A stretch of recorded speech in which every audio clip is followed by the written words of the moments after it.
Hi there, my name's Jonathan. Today we're going to be unboxing the Canon R6 Mark II. I'm really excited to open up this package for a couple reasons. Not only am I the director of operations for a very successful digital marketing firm, we're actually the 12th fastest growing company in Philadelphia, but this is actually my first mirrorless camera. I know I'm late to the party. Originally I was shooting with the Canon 5D SR, which has been a phenomenal piece of equipment and has helped scale me and my business to the next level. But I'm excited to see what this iteration has done. Now, the Canon R6 has certainly had its share of problems, much like its sister frame, the R5. The Canon R6 has had a lot of issues, some will say, with overheating, especially when it comes to the battery. There seems to be a simple fix by just removing the battery and replacing it. We're going to test that out in a different video to see if that's true. Right now, we're going to just focus on the unboxing, see what's inside officially, and get a closer look at this fantastic technology. All right, so the box itself is actually really sturdy. I like this a lot. It's pretty much a traditional, nothing fancy Canon box, really standard. There's definitely stuff. It's definitely moving around in here. So the actual packaging for the R6 Mark II, right out of the box, I'm actually not very impressed with. Let's go ahead and open it up, see what we have inside. Of course, naturally, we have the warranty card, which is pretty great. Manual, cool. I guess one battery. We have the charger, of course. And I see there's this plastic tray that seems to be holding some of the other components in here down. I think that might have been what is causing that shaking. There's not a lot of actual packaging in here, so thankfully B&H, shout out to B&H. Thankfully B&H packs their stuff really well. So hood, for the lens case, folding lens case. Not a huge fan of the folding design.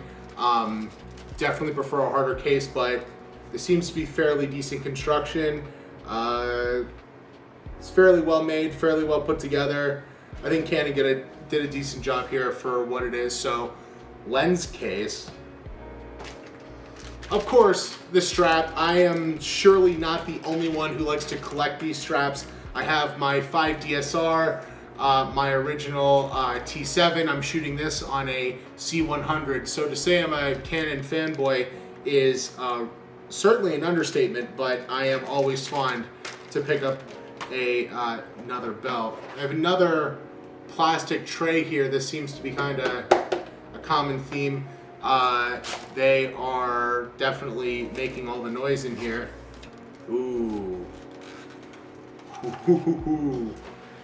Any photographer knows this is the spot. This is fairly standard wrapped together. Canon's not reinvented the wheel here. They have the serial sticker in what appears to be some type of static-proof plastic bag.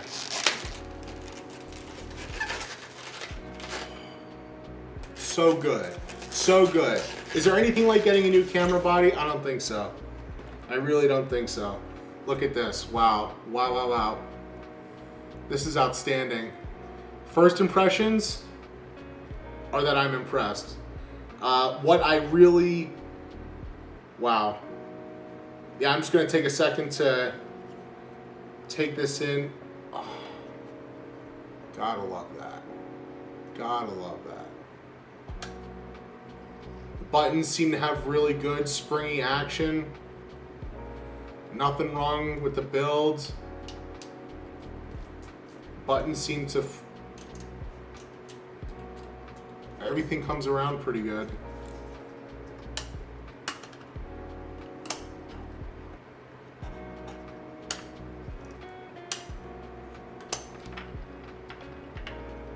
That's so weird.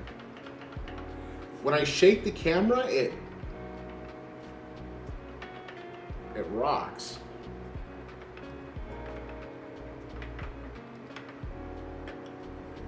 Is there a loose component in there? I don't know. When I shake it,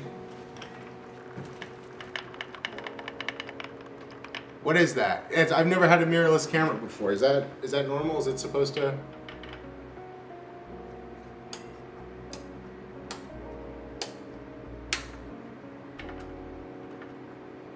Maybe there's something with the battery. I'll put the battery in it and see what that does. Now, I am very stingy on my battery health, and so what I will do is make sure that this is fully charged before I actually turn the camera on. But I just want to see. No. That's so odd. Let me see my 5. This is the Canon 5D SR. Let's just see. Nope, nothing. Yeah, that's what I thought. That's so weird. There's something knocking around in there, and I have no idea what it is. But I gotta get with B&H and see what the heck's going on there. I went ahead and charged the battery up. I am going to get a first impression of how things look powered on.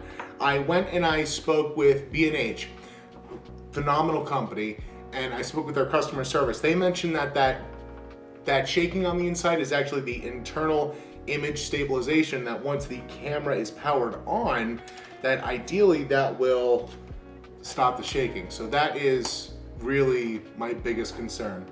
And even then, whoops, I already had it in the on position. Yeah, that takes care of it completely. That is automatic. So once we input the date and time here, so I'm just gonna skip through that. This review is done one day after it was released because fortunately I live very close to B&H.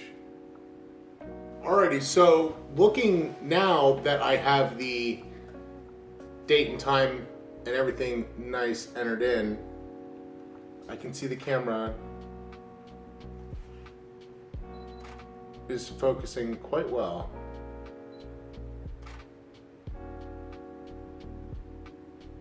This is really a massive step up. The difference between a mirrorless and a DSLR is just absolutely stunning. It really is cool to see. Just overall, really is interesting. I'm curious to see how, let's switch to manual mode. I want to get this thing in a burst and see how far we can push it. This is definitely a different type of menu layout than what someone might be used to if you're using, I'm coming from a 5D, Canon 5D SR. So this is very different, but it still has a very similar feel. There doesn't seem to be much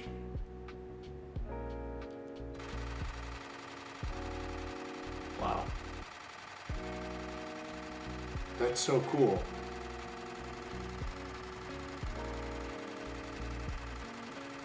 Let's see how many photos we're taking here.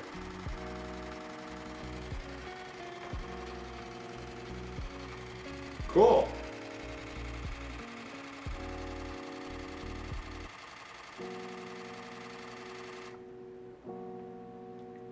I don't even know how many pictures that was.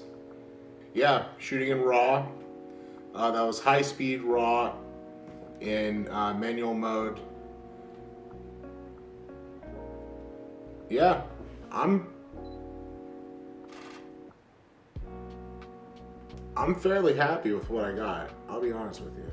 I gotta say, overall, I am loving this camera. Now, obviously, I have made a massive jump from a 5 DSR to the Canon R6 Mark II. I have a lot of reading to do and a lot of shooting to do as well. And quite frankly, I'm fine with that. This camera seems like an absolute joy to shoot.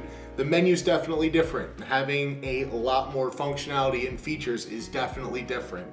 I was certainly concerned about what might happen with the camera in terms of overheating or anything like that. I haven't seen any issues like that so far. I did have it in full high-speed continuous shooting in RAW in manual mode, and probably got off 200, 300 images. I won't know exactly sure until I edit it. I'm sure I'll put the correct number here.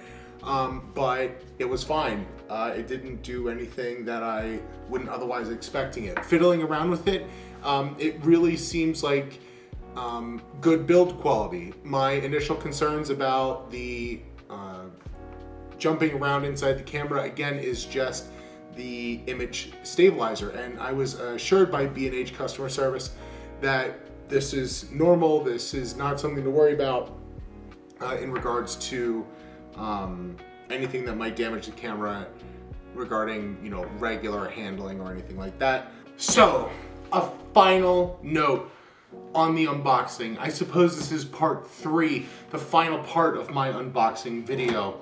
Sadly, this unit will be going back to B&H Photo. The reason being is that it has a dead pixel, basically right in the middle of the sensor. It's hard to beat.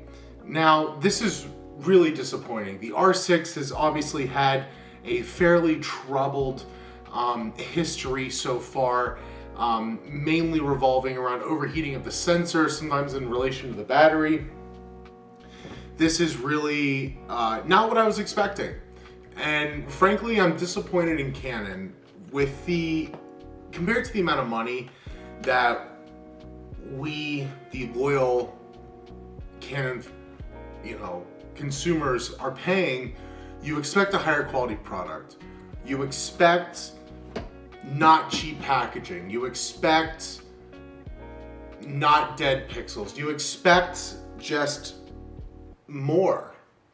And as much as I'm willing to accept that there are problems in the global economy right now when it comes to either, you know, sourcing, you know, sensitive materials or anything else that's involved in the structure, this simply is unacceptable. It's not proper to release something like this. And when you have a line like the R6, which has already really been bugged down, and even the R5 too when it comes to overheating, this really is not a good look. And so, yes, I'm gonna get another Canon R6 Mark II. I'm gonna give another one a try, and likely a third if the second one doesn't work, but this is not at all what I was hoping for or expected or want from Canon. They have to do better. Luckily, B&H Photo is fantastic. They will take care of me. They're gonna make sure everything is seen right. That's just the way they do. There's no special treatment or anything, obviously. I will definitely be giving the second unit a much closer look, but in the meantime, this one is going back. And it is unfortunate that we've gotten to this spot. Overall, the camera itself seems really great when it comes to using the menu and making a jump from a DSLR to mirrorless. It seems worth it. Obviously, there are a lot of benefits, although it is very suspicious to think, obviously, clearly, that this is isolated to the Canon brand. Anyone who goes from a DSLR to a mirrorless is going to be pleasantly surprised. Less so, obviously, if there are dead pixels, but nonetheless surprised. So ultimately, would I still recommend the Canon R6 or the R6 Mark II to be exact? That's still to be determined. But I really feel like I'm gonna give this camera the best possible shot that I can in commercial settings and to see what I can come up with. In the meantime, it's probably best to hold off on picking up a Canon R6 or upgrading until we're able to see the full extent of what these bodies are able to withstand and what flaws they have. Now, that's fairly standard advice when it comes to picking up new tech, but now perhaps more so than ever. My name is Jonathan McKnight. Thank you so much for watching my unboxing review of the Canon R6 Mark II. Have a wonderful day.